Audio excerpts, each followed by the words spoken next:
Our program continues with tape 2. How about this?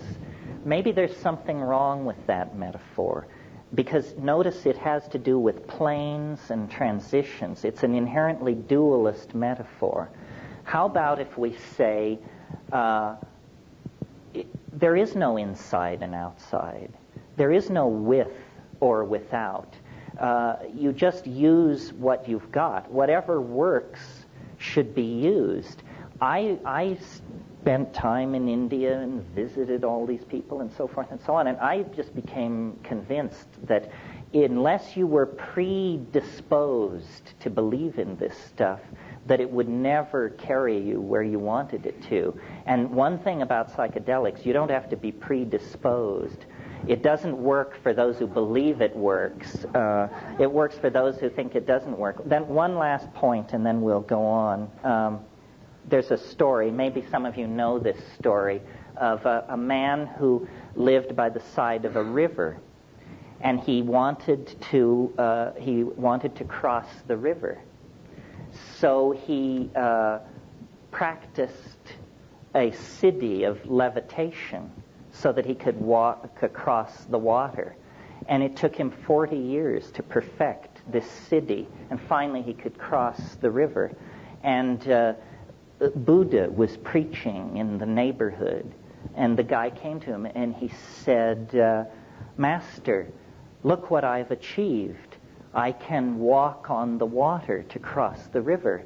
And Buddha said, yeah, but the ferry costs a nickel. And that's the thing. I think we're not going to be able to replace this tool without wasting so much time in the act of replacing it that Armageddon will catch up with us. I think we have to humble ourselves so thoroughly that you have to admit that you can't get where you want to go unless you form a partnership with somebody whose idea of a good time is growing in a cow pie. And if you're willing to partner up with this humble member of the ecosystem, then you and it can fly to glory. Have at it.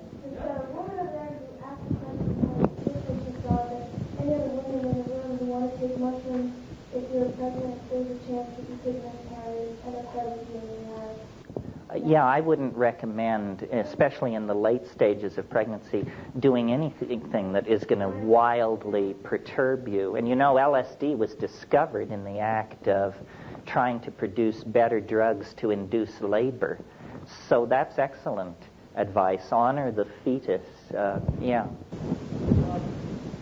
As a biologist, yeah. I'm wondering if there's any evidence at all to support damage done with repeated doses of psilocybin, or your nervous system? Well, the true and honest answer is, how the hell can you find out when they won't let you do research? It's totally insidious. We don't know. We don't know because they will not allow the research to be done. This is one of the reasons why I say that you should stick with shamanically sanctioned plants, because we know, for instance, that people have been taking psilocybin in the Sierra Mazateca of central Mexico for millennia. They don't show blindness, tumors, miscarriage, madness, cataracts, whatever. That's your human data for that. But you go to, let's talk for a minute about something like ketamine. Nobody knows. Nobody has any data. MDMA seems to be tremendously effective in facilitating interpersonal stuff.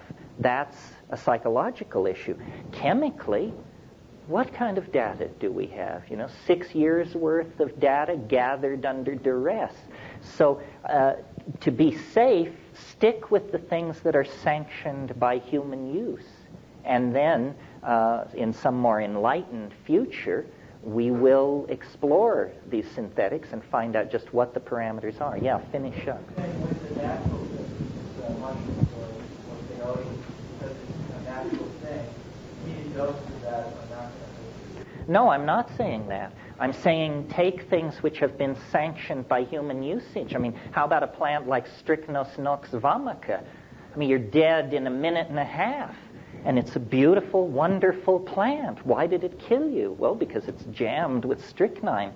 No, it's nothing about its being a plant. It's about having a repeated history of human usage. That's what sanctifies it. Yeah, the lady in magenta. First of all, I'd like to respond to the woman who's sitting over here. I deeply respect your position there because many times in my own search for consciousness, I've wanted to not have to depend on an external catalyst to catalyze my growth in consciousness. But I would propose that you think about one thing, and that is, I studied plants for the last 23 years, plants as medicine. And what I noticed is that there is a particular co-evolution that happens between the plant and the human.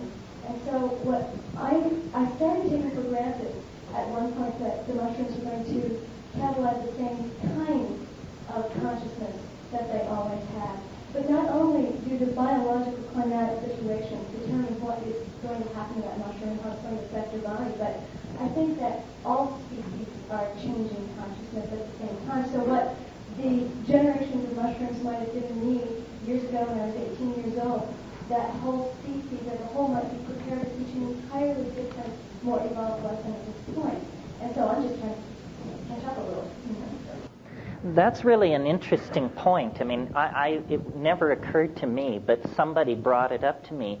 They said, have you noticed that the trips are changing? And once you do ask yourself this question, it does seem to be so. And I don't know whether that's a deep assertion. I'm not sure exactly what's going on there. For instance, this goddess thing, I don't think people gave the goddess a thought in the early 1970s, late 1960s. Now, people have, some of the least likely people report intense encounters with the goddess.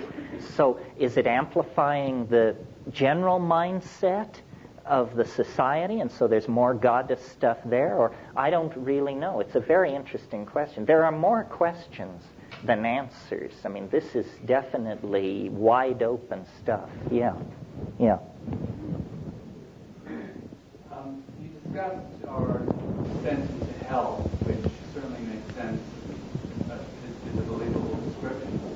And you suggest the use of psychedelics of psilocybin as an antidote to that. But I have trouble seeing a cause and effect relationship as far as what our use or more widespread use might lead to in terms of veering this path. We're trying to restore the relationship of ego to the other components of the psyche that existed as recently as 12,000 years ago. The ego has become a deadly growth in the historical societies, exacerbated by the phonetic alphabet, monotheism, modern science. This is like you're getting sicker and sicker and sicker as you lay these things on. And so the idea is that if we could restore the original diminished role of the ego that it had for that period, however long it was, that we could begin to solve our problems. Because the problems which face us, put very simply, are going to demand sacrifice. And sacrifice is what the ego doesn't want to hear about. I mean, when you go to somebody and say, look, to save this planet, we're going to have to redistribute income radically. That means everybody in this room is going to have less. We're going to have to honor a whole bunch of cultural positions that we previously just were going to bulldoze over, and so forth and so on. So it's the diminishing of ego by any means necessary that lies to getting any grip on our problems. I mean, if we continue as we are, I think we have probably less than 30 years before life is irreconcilably screwed up. Nobody believes that the future is rosy and wonderful. I mean, if you go to the people at the World Bank and the IMF, and these people who are straight, suits, all of them, they have a set of curves which would stand your hair on end. When they propagate the curve of population, the curve of toxification of the environment, the curve related to the ozone hole disappearing, you see, it's finished sometime in the next 50 years. They don't talk about this because they don't want to panic the vast numbers of people who just go to work and raise their kids and pray somebody smarter is doing something about all this. But they don't believe there is any kind of normal future. And I don't either. I think that it's business as usual is not on the menu, folks. We're either going to go into an era of immense resource scarcity, regimentation, governmental interference in our lives, tremendous propagandistic efforts to make us do one thing or another, or we're going to pull the plug on scientism and its stooges and the institutions which feed it. Capitalism is an interesting problem, more easily discussed now that communism is out of the picture. Capitalism is as anti-human a philosophy as you can possibly conceive, because at this very moment we should be consuming less, manufacturing less, selling less, transporting less. And what's the battle cry? Free trade everywhere. What does free trade mean? It means my right to come to your country and sell the most outlandish junk you've ever seen, and you will have no right to turn it away, because in the name of free trade, crapola has to go everywhere. It's really, see, they try to tell you that capitalism and democracy are not at variance. Actually, the whole Marxist-Leninist socialist thing was a side dish. The real life and death struggle is between capitalism and democracy. Democracy says everybody has an innate worth that must be honored. Capitalism says those who die with the most toys win. You cannot reconcile these two things. And nobody wants to talk about this. We're still having the party over the fall of communism. But,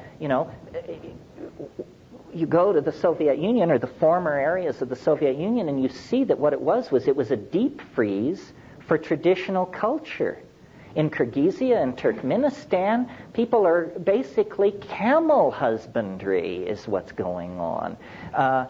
Now, with communism on the rocks, McDonald's will be there in 5 years, and Kmart will be following close behind. So I think we're coming to a great crisis of fundamental, our relation to our own fundamental institutions.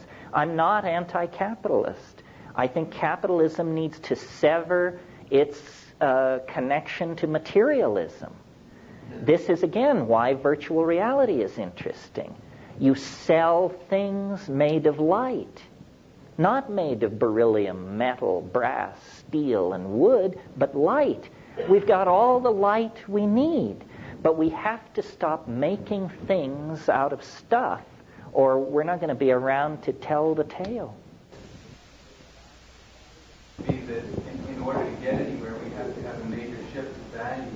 Yeah. You're suggesting that a way to shift our values is to take logic psilocybin, which I don't disagree with. But your model has been that everybody in the culture participated in this and were able to shift their values simultaneously and so to cooperate. Are you suggesting, is that the necessary outcome in this case? No, I think that, revolutions are made by percentages. If 15 or 20% changed, then the example would spread. You see, we are not, psilocybin is the easy way to awaken. Take a psychedelic plant and have an experience and get your act together. But the future is full of sledgehammers. It's not going to end with a whimper. It's going to end with a series of thuds and bangs.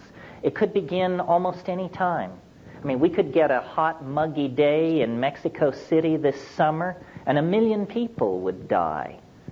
This thing in Los Angeles is a wake-up call. It is going to get uglier and more chaotic and more crazy. There is going to be more starvation, more fascism, more dictatorship. Unless we do something, until we do something. And how bad is it going to have to get before people say, we're doing something wrong? People dance on the Russians, but you've got to admire people who have the guts to say, we did it entirely wrong, 100%. I mean, can you imagine in this country being able to it may be coming. It may be coming. This character from Austin is a peculiar item in the mix. I've for years had a fantasy speech, which I always imagined that I would somehow end up giving, but it's the speech where you say, my fellow Americans, you have been lied to, screwed and abused by these two criminal parties for 100 years. And your only hope is to overthrow the Republicrats and create a decent world to live in. Well, no Republican can make that speech. No Democrat can make that speech and be credible. It has to be somebody who wasn't in bed with either of those forces. So I'm not at all pleased by who apparently will bear the mantle. But on the other hand, if change is what we need, then it's probably not going to be a candidate that you and I can embrace. It's going to be some oddball. So, we have to recognize it when we see it coming. Yeah. A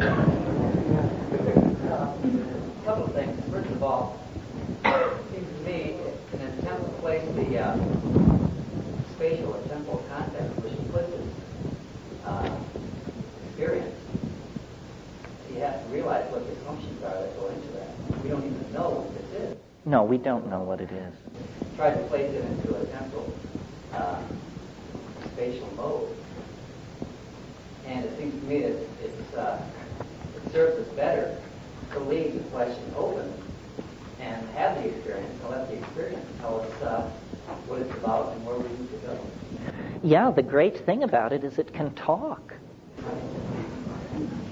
Secondly, I'd like to ask a question about time wave zero. Good for you. When I first saw you talk about that, it was on a tape that was made in Santa Fe, I believe. And I was fascinated by it, and I watched it closely, but as it got to the end of the tape, when I started getting interested in what the significance of a zero crossing was, the tape stopped. So I'd like to, it seems to be a decreasing function of time, which meant that a zero crossing had some singular significance, but I really wonder what, in real terms, a zero crossing is time wave zero. Well, probably half, at least, in the room haven't the faintest idea what this question is about. I've stayed away from this because this is the personalistic stuff where I've created a certain model of reality based on a new way of looking at time. And I don't want to go into it too much tonight, but I want to suggest something to you tonight, which is that, at the very beginning of this talk, we talked about mutation and natural selection, and the Darwin's insight was vast and deep. And what he offered was an explanation for how rainbow trout come to be, monarch butterflies, redwood trees, herds of elephants, so forth and so on. What it doesn't address is us. We are the weird bird on the block. I mean, yes, we're some kind of monkey, but when you stand us next to our nearest relative, it's very, very clear that it is not a very near relative. It doesn't look like us much, certainly doesn't act like us. What's the deal with human beings? And I think that, you know how all these religions, these Western religions, have built in this idea of the end of the world, and they're always running around expecting the Messiah or something. And this, to the scientific mind, is just the final proof of the pudding that these people have water between the ears. Because science just says, you know, that's just ridiculous. I mean, but I wonder, I mentioned just a minute ago these curves that when you propagate them into the future, everything leads to the unimaginable, and it's all within the next 50 years. So I sort of think as human beings as analogous to iron filings on a piece of paper. And you shake these iron filings out of a salt shaker or something, and there they lie, randomly arranged in heaps. Well, then you come underneath the paper with a very powerful magnet, and lo and behold, these little iron filings coherently arrange themselves into this beautiful double mustache pattern, which I'm sure you've all seen.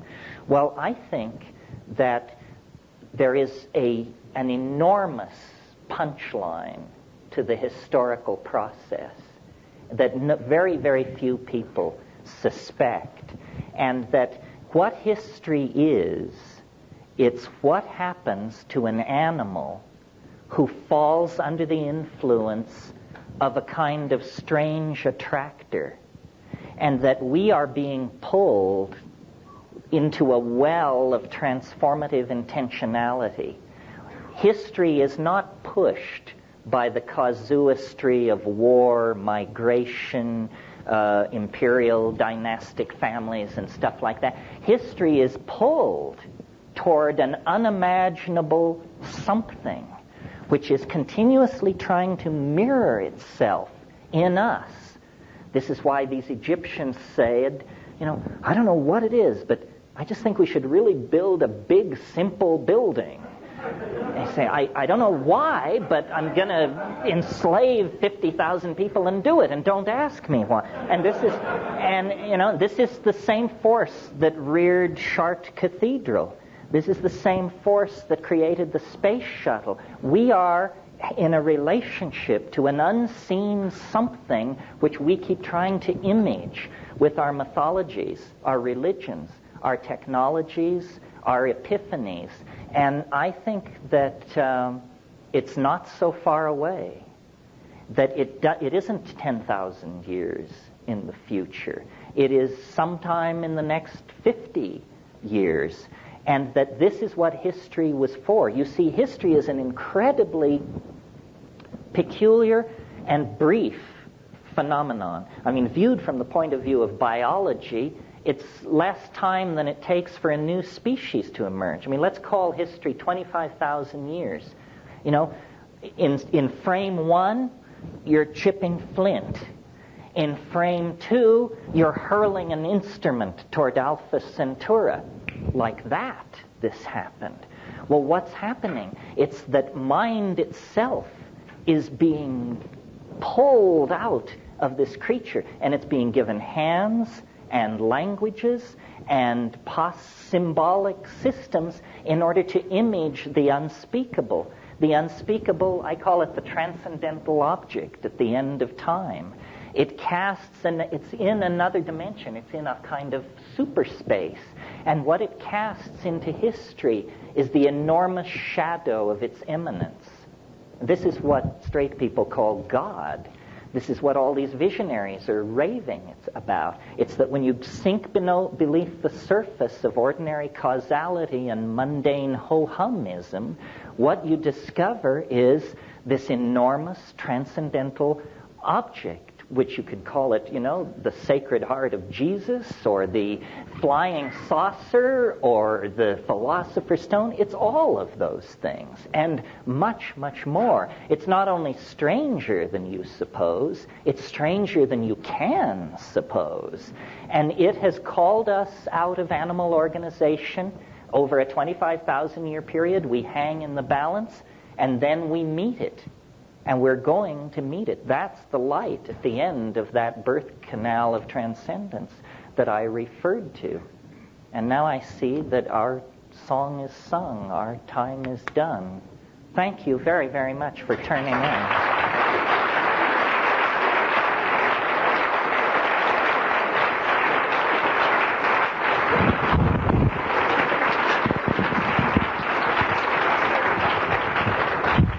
Thank you. If you're interested in participating either day, you can just show up at 10 a.m. to this place, Saturday or Sunday. Many blessings.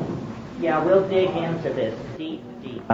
In the interim, I think that it's worth taking the time for everybody to just make a very brief, very, very brief statement about.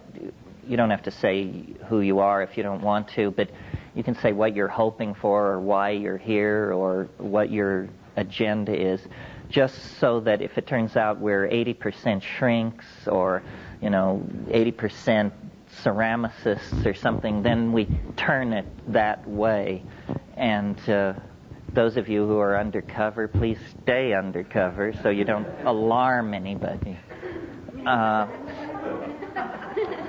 Especially me, right? So why don't we just start and go across in some reasonably logical fashion, which, yeah. We don't want to record this. No. Well, that tells you what you're worth, doesn't it? Oh, true. No, let's not record it so people... And also, I had at one point thought I would be an art historian. That was one of my real obsessions.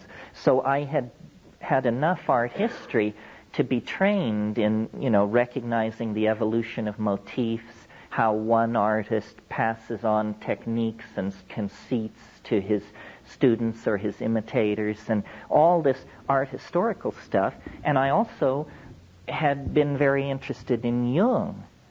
And none of this seemed to explain the content of the psychedelic experience. I would get in there and say, well, how come I'm not seeing A, archetypes, and B, things which somebody else, I don't know, Dali, Ensor, Caravaggio, Bosch, somebody should have seen this stuff and gotten it down. And there didn't seem to be a trail through the history of Western art of the presence of this dimension. So then I thought, wow, is it that nobody knew about all this? I mean, Bosch would have given his right arm for a sheet of blotter, I would think. So it became for me like a mystery. Where is this stuff coming from, and what does it say about our humanness? Yeah. I've read and heard where Bosch was used as somewhat of a guinea pig by the alchemists of his time. They were experimenting with him. Well, there's a lot of ink been spilled over Bosch because he is such a startlingly radical painter in the context of his time. Many of his conceits were picked up after his life, Peter Bruegel the Elder being the foremost exponent of it. He may have been an alchemical guinea pig. Frager, I think, wrote a book called The Millennium of Hieronymus Bosch, in which he wanted to suggest that maybe datura use, that there was a cult called the Brotherhood of the Free Spirit, which practiced ritual nudity, which begins to sound something like the orgies we talked about last night. It was a cult of printers, and it may be that the Garden of Earthly Delights was actually painted as an altarpiece for a congregation of the Brotherhood of the Free Spirit. But this is all pretty murky stuff. It's hard to get back to Bosch. He didn't leave any written records. We have his birth is recorded in the parish church of the village where he was born. We know he was born sometime around 1450, died in 1516, but the details are pretty murky. Well, not to belabor Bosch. So what I thought we would be a reasonable way to do this morning is to take the most extreme psychedelic case and experience and describe it and talk about it a little, and then see what issues that raises. Because my experience with this stuff has led me to the conclusion that, in a way, it's to be thought of, this other dimension, is to be thought of like a mandala, and different psychedelic compounds and generously different kinds of yoga and different kinds of techniques of all sorts land you in different parts of this mandala, but that what you're always trying to do is get to the center of the mandala. And it's simply my bias, my opinion, but I think the center of the mandala is probably the DMT experience for a number of reasons. And so I thought it would be interesting to talk about it this morning. First, let me talk about it physically. DMT is an indole hallucinogen, a tryptamine, and it's produced endogenously in the human brain. This is very interesting. Very few psychedelic compounds are produced in the human brain. We don't know what DMT is doing there, but it means essentially that we all are subject to arrest on a technicality because we all are holding a Schedule 1 drug. It's sort of the ultimate catch-22, where if all else fails, they just say, well, you were holding anyway. The interesting thing about another interesting thing about it is that it's incredibly rapid in its onset and in its disappearance. The whole trip lasts about 15 minutes. This makes it a tremendous tool with which to challenge the critics of our position. Because if somebody wants to rise up in righteous wrath and condemn psychedelics, then you say, well, you have tried them, haven't you? And of course, they never have. It's like scientific denunciations of astrology. I mean, scientists love to denounce astrology, but find one who can cast a natal horoscope and I'll give you a hen's tooth. So DMT overcomes this objection. The entire experience lasts 15 minutes. So you say to the critic, you're not going to experience it, and yet you're going to carry on a pogrom against it. You won't invest 15 minutes to checking out what this is about. What kind of scientist are you? So it has that social efficacy. Now, the fact that it is the strongest of all hallucinogens, at least if there are ones stronger, please keep them away from me. I mean, I don't think anybody needs to get higher than that. I certainly don't. I mean, I've at times come out of those places and said, this stuff is illegal. It breaks cosmic law. Of course, then Tim Leary told me that cosmic laws are only local ordinances anyway, so it didn't really matter. Okay. Well, good question. Yes, it's the commonest of all hallucinogens in nature. It occurs in many grasses, Phalaris tuberosa, Phalaris arundinacea.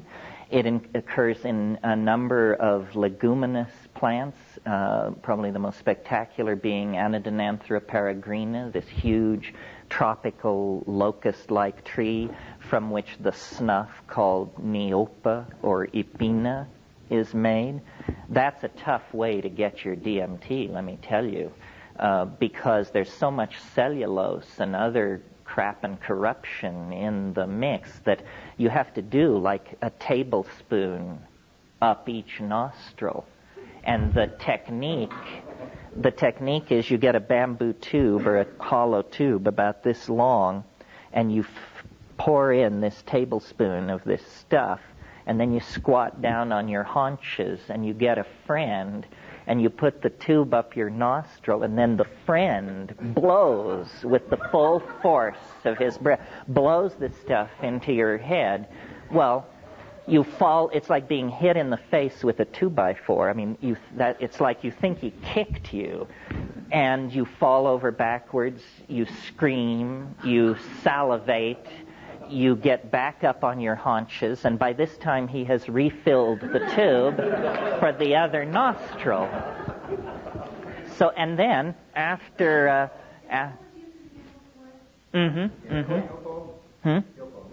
Yopo, Ipina, Nipa, it depends on the language group, and the Waika, Yanomami, it's also called Vilka in the Carib language. And then after 10 minutes or so, it slowly begins to form up in your head. But, God, your sinuses are in stat for sure, and it's not very pleasant. And the other thing is, it never reaches the blinding, transformative intensity that you can achieve with the chemically pure compound. No. Good point. If you orally ingest it, it will be destroyed in your guts. It won't work. The Amazon Indians have encountered this problem and created a very sophisticated pharmacological strategy for dealing with this. You've all heard of ayahuasca.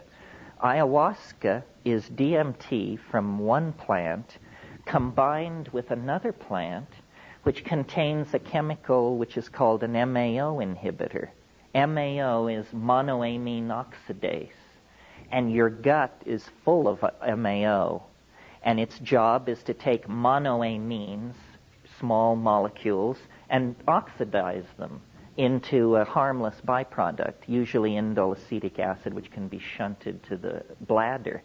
Well, when you take DMT orally, these monoamines these monoamine oxidase compounds just grab onto it and destroy it.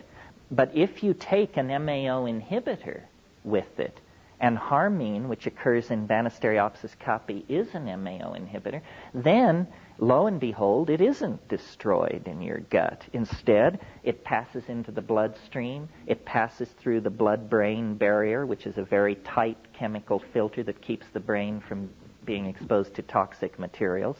But these drugs can cross that barrier. And then, what the ayahuasca experience really is a slow-release DMT trip that instead of taking 5 minutes, takes about 2.5 hours. And if you really know your psychedelics and your breath control techniques on ayahuasca, over an hour or so, you can work yourself to a place where you say, Lordy me, it looks just like a DMT flash. And it does. But you've had to do some hard climbing to get there. With DMT itself, once you push the start button, there's no stopping it. And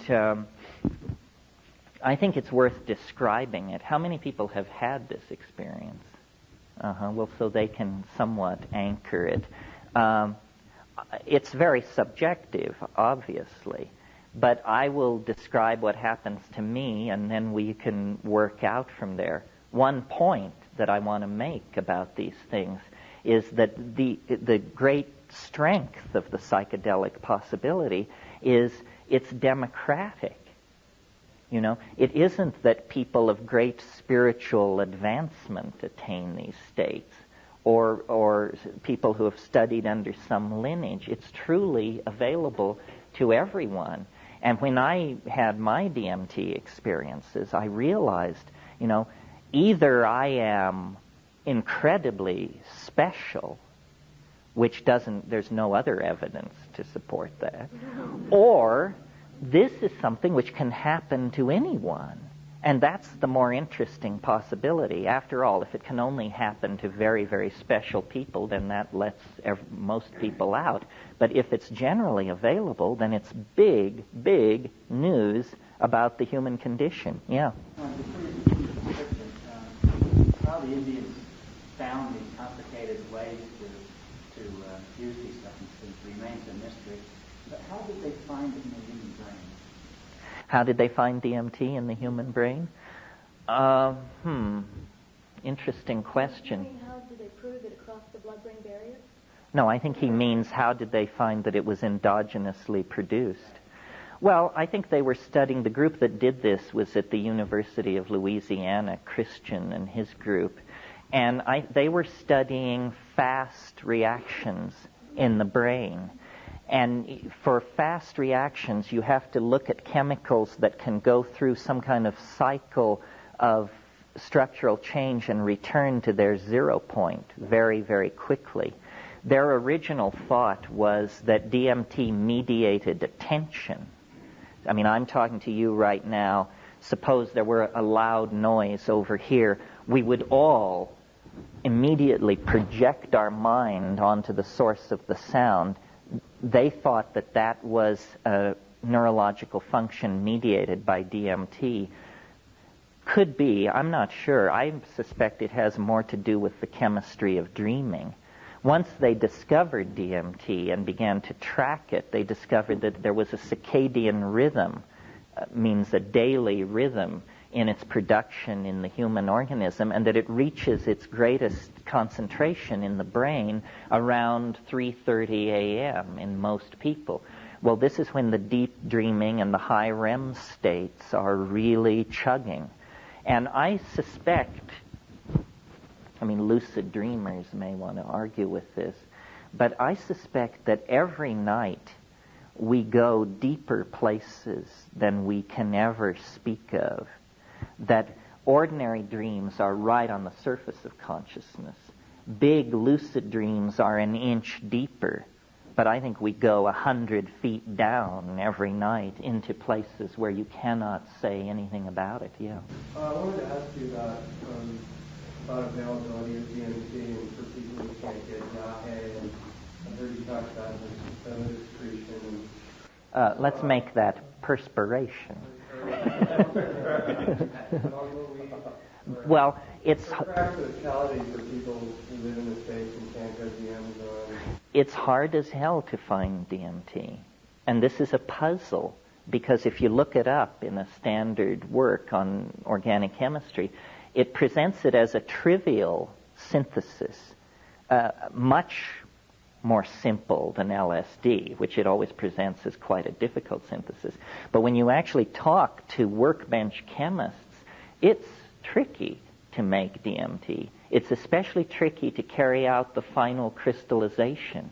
So what you're usually offered in the underground is some kind of muck, which looks sort of like maple syrup half gone to sugar. I wouldn't get near that, actually. It means they botched their synthesis. What you're hoping for is a white powder. However, in 30 years of chasing this all over the world, I've only seen it as a white powder a couple of times. Usually the synthesis has fallen slightly below that standard, and what you get is a pale yellow powder, sometimes a pale rose or pink powder, and then the real rough trade is orange.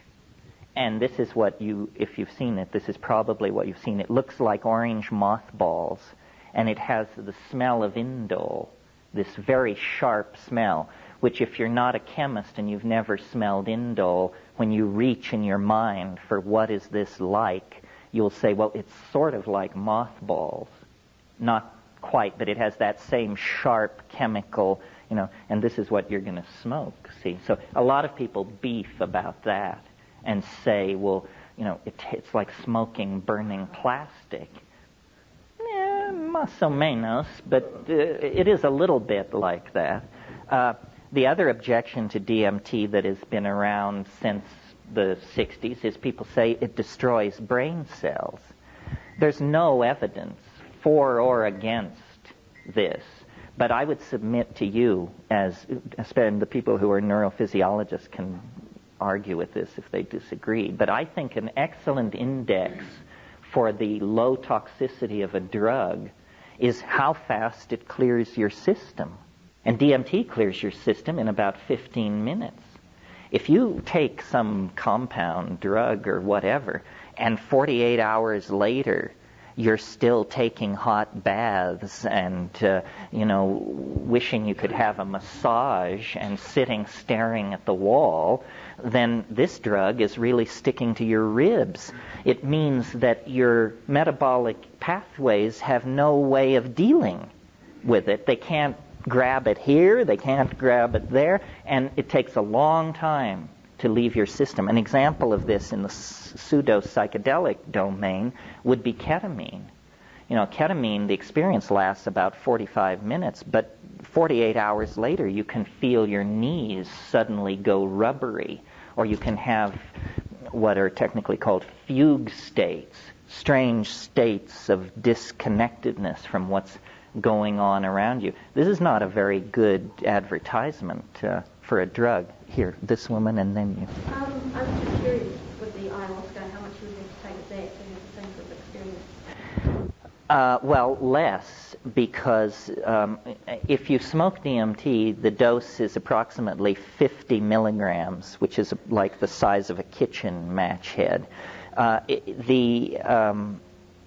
If you combine it with an MAO inhibitor and take it orally, you can probably get away with about 35 milligrams of DMT and 100 milligrams of harmaline. Now, harmaline itself is sometimes described as a psychedelic drug. I really think this is sort of misleading. You will have hallucinations if you take pure harmine, but only at doses approaching the toxic dose. Many compounds will give you hallucinations approaching the toxic dose. Bee venom, rattlesnake venom, stuff like this. That doesn't mean it's a hallucinogenic drug. It means you're dying. And you should take steps to correct the situation. Now, yes? You said that there was a short transit time, but how long does the memory of that experience last? Because that would indicate to me that there is still a presence, and perhaps a homeopathic dose at that point, in the mind, in the brain. Well, DMT, one of the things that has caused me to think that it might have a role in the chemistry of dreaming is that one of the frustrating things about it is you have this experience, without doubt, the most bizarre, appalling, peculiar experience you could possibly have. That's at minute 2. At minute 5, you're raving about it. At minute 7, you can't remember it. And so it's literally like gold running through your fingers. You say, this is the most amazing thing. This is the most amazing thing. This is, what am I talking about? And you know how you can have a very engaging, complex dream, and the alarm goes off, and by the time your feet hit the floor, you're grasping for it. And it's literally melting before your eyes. That's a very DMT-like presentation. The way a dream melts away is the way a DMT trip melts away at the same speed. Well, over time and using tricks, you can drag a certain amount of data out of it. And what I'll do is I'll describe a DMT trip, and it's a composite of maybe 40 of these trips, and then you can see what you make of it. So this is, I'll just describe it. I'll be the graduate student, you be the guy with the clipboard. You're saying to me, so what happened? Okay, here's what happened. I took one takes. Most people can get off in about 3 to 4 hits. Now there's a trick to it. Hash smokers are greatly favored in this endeavor because you really need leather lungs for this. The great problem is that people will cough or not be able to hold it in. You take 2 hits in a situation where your clothes have been loosened and you can just flop backward when you need to. You take 2 hits. Now, many people miss the point because after 2 hits, you feel completely peculiar. You feel as though your body is undergoing some strange kind of anesthesia. All the air has been pumped out of the room. This is the visual acuity thing I talked about last night. The colors jump up. The edges sharpen. And at that point, people say, whoa, wow, it's really coming on strong. And then what you have to do is you have to take one more enormous hit. And this separates the intrepid from the casual, believe me.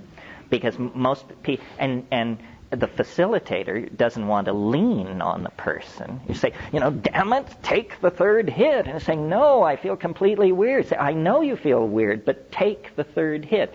Well, if you can coax somebody into that, then what happens is you close your eyes and you see the ordinary warm brown back, closed eyelid scenario. And then these colors begin racing together. And it forms this mandalic, floral, slowly rotating thing, which I call the chrysanthemum. This is a place in the trip that you want to see as you go by it. The chrysanthemum forms, and you watch it for like 15 seconds. If it doesn't give way, then you didn't do enough. You have to do more. One more hit usually will do it. Well, then what happens is it like physically propels you through this chrysanthemum-like thing, and there's a sound like a saran wrap bread wrapper being crumpled up and thrown away, that crackle. A friend of mine says, this is your radio intellect leaving through the anterior fontanelle at the top of your head. I don't know what it is, but something is being... Yeah, right, that's what it is. And then there's this very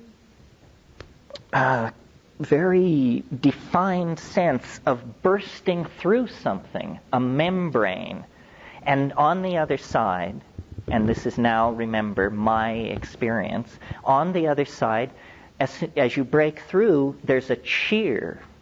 There's a whole bunch of entities waiting on the other side. And they, that Pink Floyd song, The Gnomes Have Learned a New Way to Say Hooray. Well, it's that place. It's those gnomes. And you burst into this space, and they're saying, how wonderful that you're here. You come so rarely. We're so delighted to see you. And one of the things about DMT that's really puzzling is, in a sense, it doesn't affect your mind. In other words, you don't change. For instance, if you take ketamine, the very first thing you notice before the trip hits is you notice that you no longer are anxious about having taken ketamine.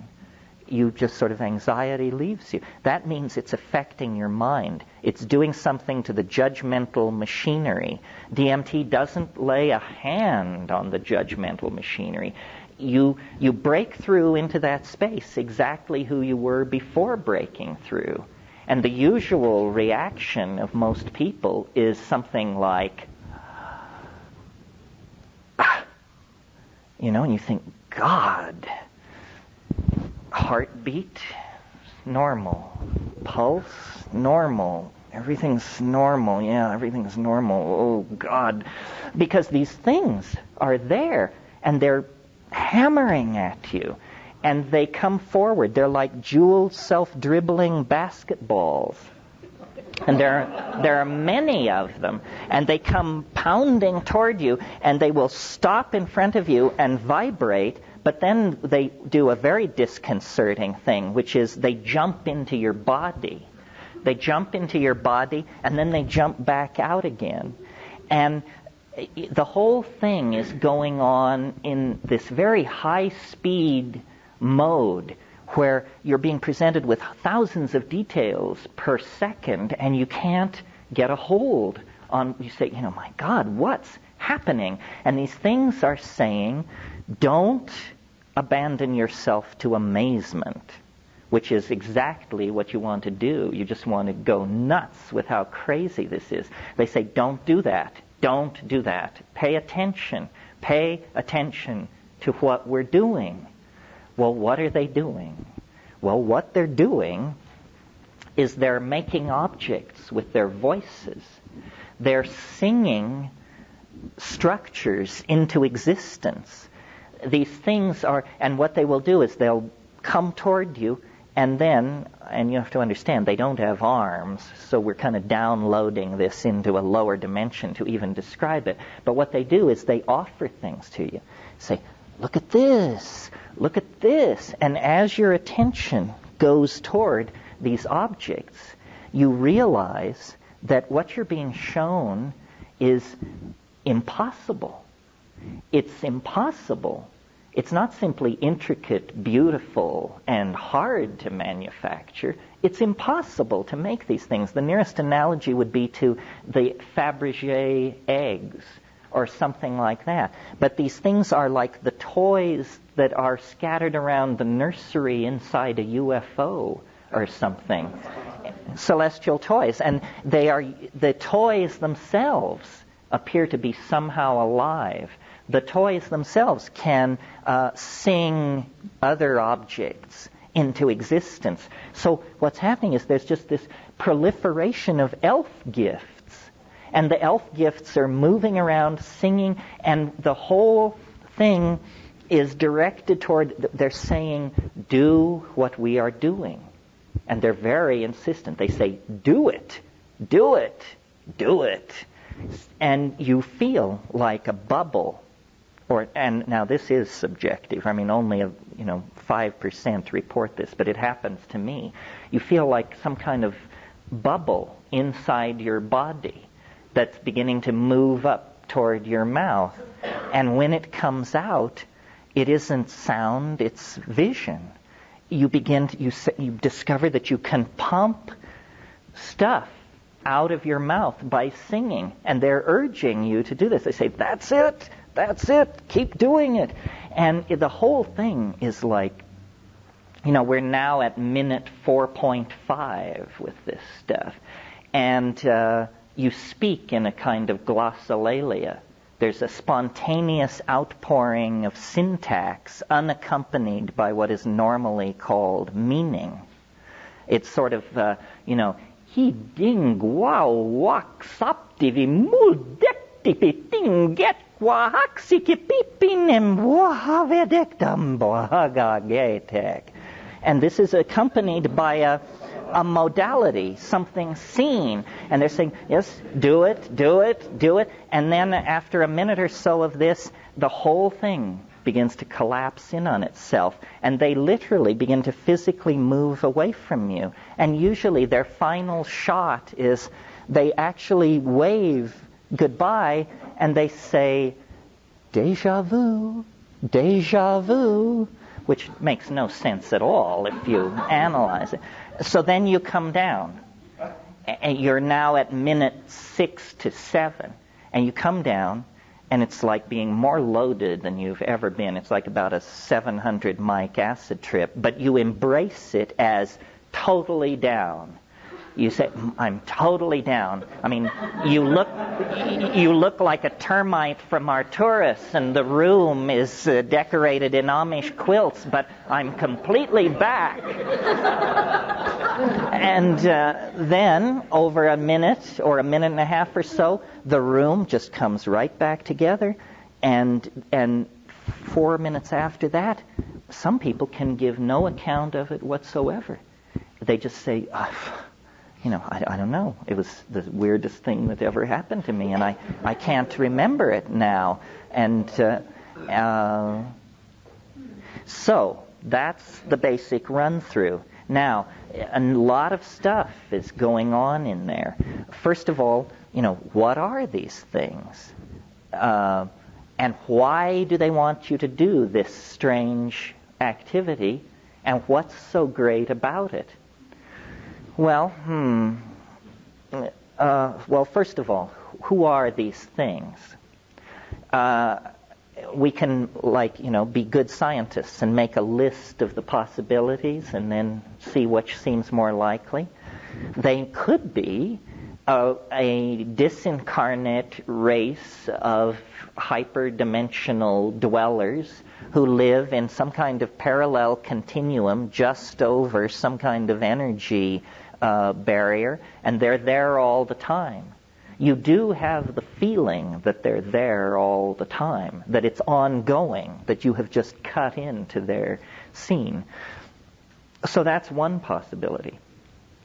Another possibility is that behind all these psychedelics, and especially DMT, that this is not a drug at all, that it is essentially a pay telephone of some sort to aliens, good old National Enquirer type aliens who are using this as a communication domain. Say, we can't land on the White House lawn. That would create panic and hysteria. So let's create a drug, which inside the drug we will be able to deal with people. And I was hoping that John Mack, who's an expert on UFO abductions, would be here this weekend. I expected him, because I think this whole abduction thing is not going to be illuminated until they start giving abductees DMT and saying, so is this what happened to you? Was it like this, or was it completely different? Well, so then those are the two possibilities that I sort of dealt with over the first 10 or 15 years of thinking about this. And then recently... Yes. Just 1 second. So possibly that experience that people are interpreting as an abduction is just a hyperproduction of endogenous DMT within the brain. It could be. What puzzles me is that the abduction thing is so non-psychedelic. It's so cut and dried. And all this anal examination stuff with strange machinery, there's nothing comparable to that, I'm happy to report to you, going on in the DMT thing. But it may be, you see... Maybe the way their filter explains what they've done. Well, I'd be interested in looking at the possibility that DMT, under normal or abnormal conditions, could be sequestered in the human brain, and then some unusual stimulus or stress could cause it to suddenly be dumped. And I want to share that there have been some migraines that I've had where, what you just described about the colors coming in and the chrysanthemums happened, and it's been so fascinating. I've completely forgotten about the pain about it and just watched it for hours. Well, until I guess I fell asleep, but it sort of struck a note, and I was always under a lot of stress when I got the headache in the first place, and there seemed to be a lot of brain things going on with the migraine in the first place. So I'm wondering if that... Yeah, that's an interesting possibility. I also have migraines, or the kind called cluster headaches. And yes, a lot of the nice thing about DMT is that it's painless, but the sense of being split open and of the traveling scotomata, as they call these hallucinations that migraine people see, it's related in some way, yeah. May I bring science into this a little bit? Sure. It involves this principle that is characterized or called phasing, but its basis is sort of what happens on a subatomic level between matter and energy. Turns out there's no fundamental particle. At that level, you have this dance between matter and energy. Energy coalesces into a bit of matter, which then becomes energy. And you can look at this matter-energy relationship as having a wavelength or frequency associated with it. Now, granted, this happens on a subatomic level, but if there's something comparable going on a level at which we seem to exist in physical form, and it seems to me that there has to be something akin to it, that it may be that we as beings are sort of tuned to a frequency range, in this particular form, and that somehow it's possible to shift that or expand it so that what we're actually experiencing is a broader range of frequencies, or sort of a shift in wavelength. And I think some of these experiences can be at least explored, in that context. There's so much that we don't know. Ain't that the nature truth? Of this cosmos that, but we can take, we can extrapolate to some degree. At least we can use this to take journeys and explore possibilities from what we do know in science, for example. What happens on a subatomic or on a quantum level? For God's sake, the language of these people is sounding more like sorcerers these days than science. Mm-hmm. And we do seem to at least believe from the evidence that we see that there is this matter-energy interchange on a very fundamental level. Now, if something akin to that is going on a macro level, there may be this principle of phasing in which we either shift our tuning or we expand it to include a larger spectrum. Yeah, I think that's a very interesting avenue to pursue, this thing about frequency. Somebody told me one of the great things about this job is you hear a lot of weird stories. And somebody told me a story recently about, it didn't involve DMT, it involved LSD, but this guy and a friend of his took a quite large dose of LSD, larger than they intended, and they went to a party. And they were so loaded by the time they got to the party that they realized they could not function as party goers. So they just moved into a corner and sat with their backs to the wall and watched this party rage in front of them. And after about 20 minutes of sitting there, they both simultaneously noticed, it was a dance party, noticed that the music was sounding really strange, and everybody was moving very slowly. And as they watched, the thing came to an absolute halt, and people were just frozen, and there was absolute silence. And at that point, the door at the other end of the room swung open, and an elf entered the room and moved among all these frozen people, and then left by the door he came in. And they both saw this, and they said that they could tell that it was that the people in the room didn't know it happened, because for them it occupied a microsecond. But this thing that was, in Carlos Castaneda, who God knows is not the world's most reliable reporter on these things, nevertheless, there is this thing about stopping the world. So maybe it's something like that there is, as you suggest, a frequency phase. Yeah. This sort of leads into the third possibility, having to do with the origin of these things. And in a sense, this is the hardest one to swallow, but in another sense, this is the most conservative, in some crazy notion of conservative, the most conservative explanation. Because, yeah.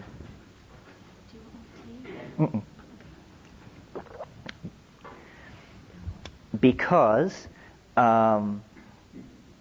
we have no evidence other than the tabloids that this world is being visited by friendly visitors from Zenebel-Ganubi or Zeta Reticuli or the Pleiades or anywhere else. I mean, to my mind, the evidence that this is happening is vanishingly small and totally underwhelming.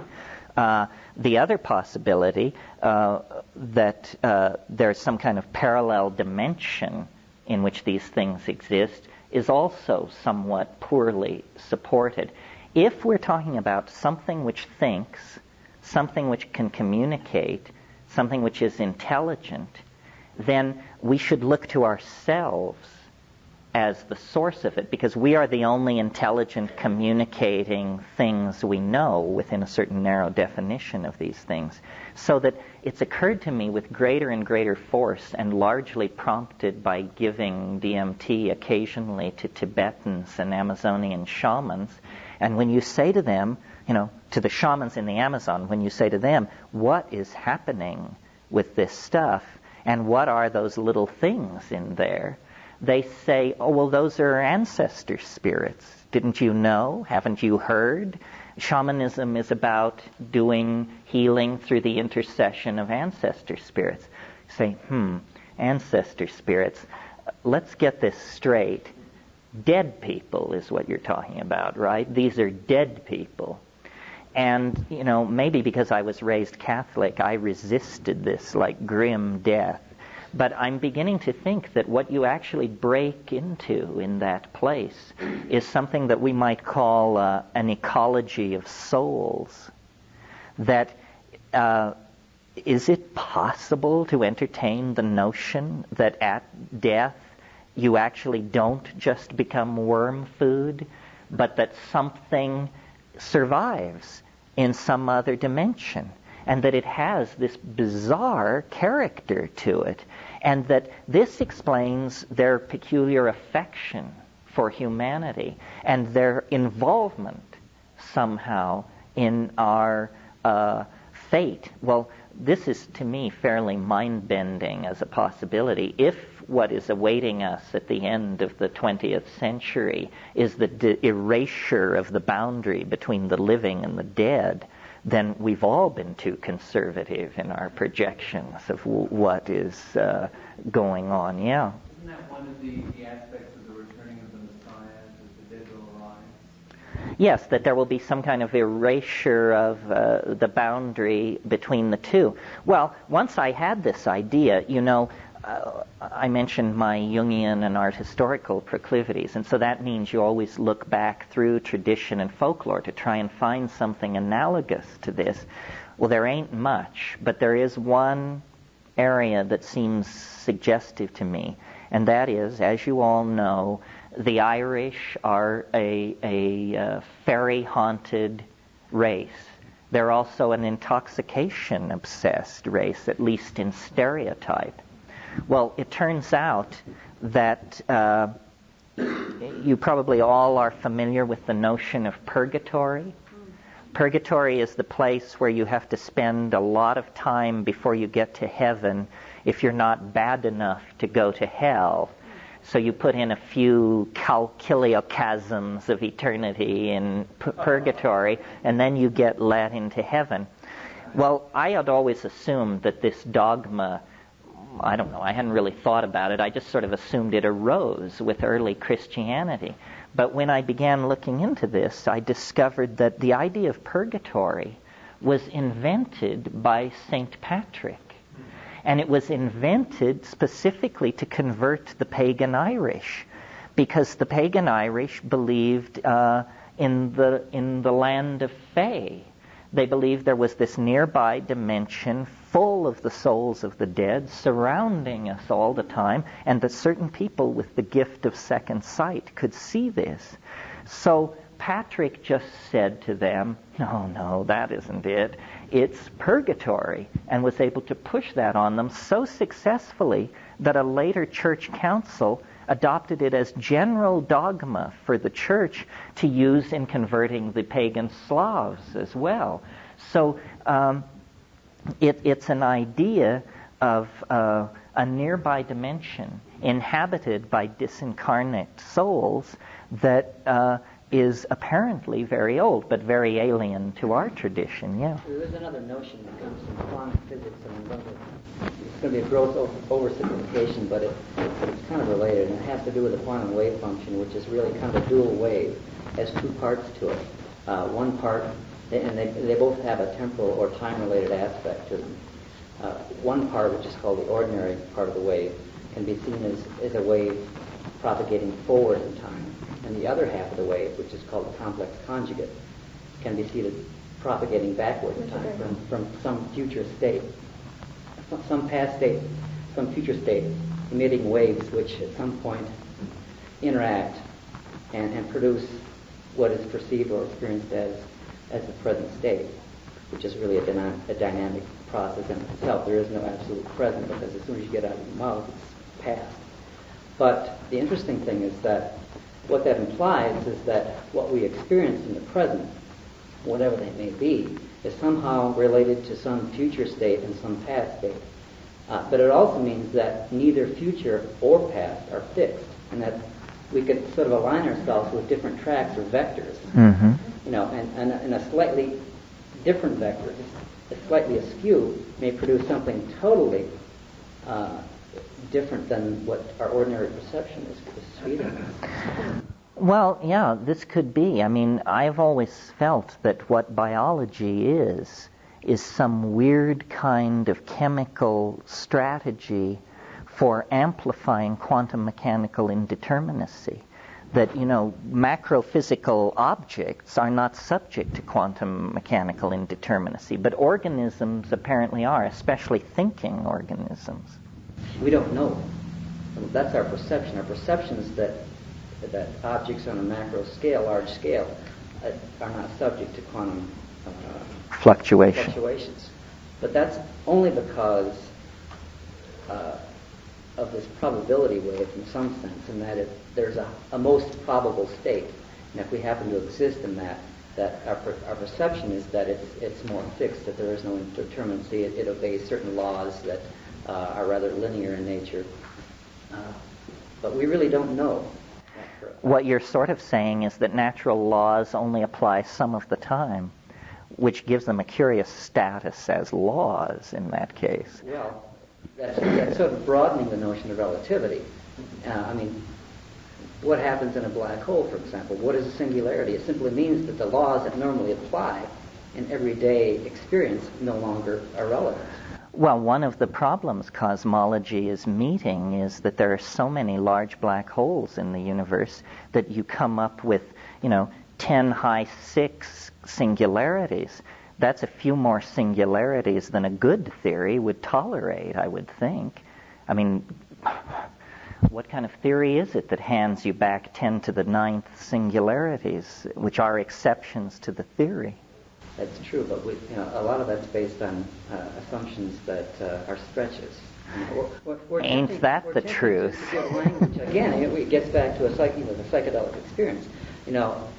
It's this whole lower dimensional language slice thing that we seem to have to operate in order to describe an experience that just does not fit into that slice. Mm-hmm. We do our best to do it, and sometimes it comes across being very crude and naive. Sometimes we kind of get close to the mark, but it's difficult to know. The whole notion of black hole singularities is just the present attempt at explaining some experience that is beyond ordinary experience. None of us have encountered a black hole directly that we know of. That's true.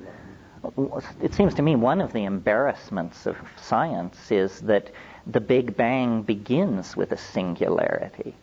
And so then you have this whole vast interlocking schema of rational explanation, except that it begins with a hard swallow.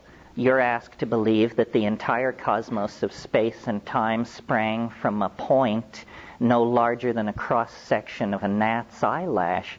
Whatever else one could say about that theory, I think you'd agree it's the limit case for credulity. Absolutely. If you believe that, try to think of something that you would throw up your hands and say, well, I'm not buying that. It absolutely, it's sort of like when you join the Catholic Church, you make a declaration of faith. Well, when you join science, you sort of make this declaration of faith that I do believe that the universe sprang in a single instant from an incredibly tiny, hot, dense dot. Unlikely, but who knows? There's something else. As you two were dialoguing a bit, I was getting this visualization of you have to look at the pond of reality, so to speak, as not only being the visual of someone throwing a pebble from the top of the pond and creating the ripple effect or the wave effect, but also from the bubbles coming from below. And to me, the deep space that you were talking about is the air inside the bubble coming from below. And so the dimensional reality of that picture is not a linear time perspective. It's something coming from all directions. It is, again, the center of the mandala effect. Well, this is why I say the psychedelic experience is a boundary-dissolving experience, because it takes away past, present, cause, effect. All of these things disappear. Now, remember I said ayahuasca is a kind of slow-release DMT trip. And one of the really interesting things going on with ayahuasca, to my mind perhaps the most interesting thing, is that the style in the Amazon of taking ayahuasca is people get together in a darkened hut at night, and they take it and they sing. But the songs, they're selling them at the table back there, the songs, when there's a break in the singing and you hear the people discussing the songs, they don't discuss them like music. They discuss them like sculpture and painting. And they say to the shaman, I liked the part with the gray bars and the blue speckling, but when you brought in the pink in combination with the beige and white, I thought it was too much. You say, what kind of a discussion is this about a song? You realize then when you take ayahuasca, they see the songs. And now this is really interesting to me because you remember in the DMT flash, they wanted you to use your voice to make objects. Well, then in the ayahuasca trance, you use your voice to control these colored modalities. And the whole thing is done that way. Well, so then what it must mean is that the neurophysiology of ayahuasca somehow allows for the ordinary signal processing, which is being shunted into the audio pathway in the brain, is instead being shunted into the optical pathway. This is what's called a synesthesia. These things have been fascinating for hundreds of years to people. But the synesthesia means that, color, sounds are seen. Well, now, is this anything other than a neurophysiological curiosity? Well, I maintain it is, because I think that a language which could be seen would be a kind of telepathic language. If you've thought much about telepathy, you might have naively assumed that telepathy is you hearing me think. That isn't what it is, I think. Telepathy is you seeing what I mean. And it's not something which happens dramatically. It is a function of eloquence. First you have the speaker who is boring you to death. Then you have the speaker who at least holds your attention. Then you have the speaker of whom it is said, she paints a picture. It means we're moving toward poetry. Well, it's possible to imagine a transformation of the neural processing of language. It may be a behavioral possibility. It may not even require a gene shift, where then we would see what we each mean. There's this persistent idea promulgated by Robert Graves in The White Goddess, among other people, that there was once what he calls an Ursprach, a primal language, so emotionally intense that to be in the presence of poetry declaimed in this language is to see the poetry, and that this is what the lost poetics of the High Paleolithic were about. And probably it was pharmacologically assisted, that you could gather people in the presence of a great bard or singer, and that person could then create telepathic modalities. And that telepathic modality, that richer, more unifying language, was the thing which was suppressing the formation of ego. The ego speaks and hears through sound. The superego projects images and is perceived as images. Now, it's very interesting, at least to me, that in the pineal gland of ordinary human beings, there is a compound called adenoroglomerotropine, which, when analyzed in inorganic, or just in the normal nomenclature of organic chemistry, turns out to be a beta-carboline closely related to harmaline. Well, is it possible that we are as close as a one-gene mutation away from a shift that would switch our processing of audio input into the visual field, and that then we would cross over into a realm of beheld understanding? And that this is the evolutionary leap that we're trying to make, that it's in the body not in the technology. In the body, there is actually going to be a one gene click to another channel, and then we will be able to see what we mean. And I maintain that if you can see what somebody means, you are that person. Contrast it to ordinary communication. Ordinary communication is achieved through small mouth noises. As primates, we have a throat and voice box arrangement that allows us to produce small mouth noises for hours if necessary. I'm the living proof of it. But it's not a very efficient mode of communication, because what happens is I have a thought. I look in a culturally sanctioned dictionary, which I have copied into my head. I translate the thought into an acoustical signal using my mouth, which moves across space, which enters your ears. You rush to your interior dictionary, and you construct my meaning out of your dictionary. Now notice that this process rests on a very shaky assumption. It rests on the assumption that your dictionary and my dictionary were published by the same folks in the same year. If your dictionary is different from mine, you will not correctly reconstruct my meaning, and we will have what we call misunderstanding. Notice how among us as a species, one of the most bring-down things you can say to somebody is, would you please explain to me what I just said? Because it means, oh boy, here comes trouble. Now you're going to find out that, people didn't understand you, they horribly misunderstood, and the communication is very provisional. The amount of noise in the circuit is huge. Well, then contrast this to I utter something, and it condenses as a sculpture in the air, and you and I then become its observers, and we rotate this syntactical object, and we look at it, we regard it from many points of view. This is not ambiguous, or it's certainly considerably less ambiguous than this reconstruction from interiorized dictionaries.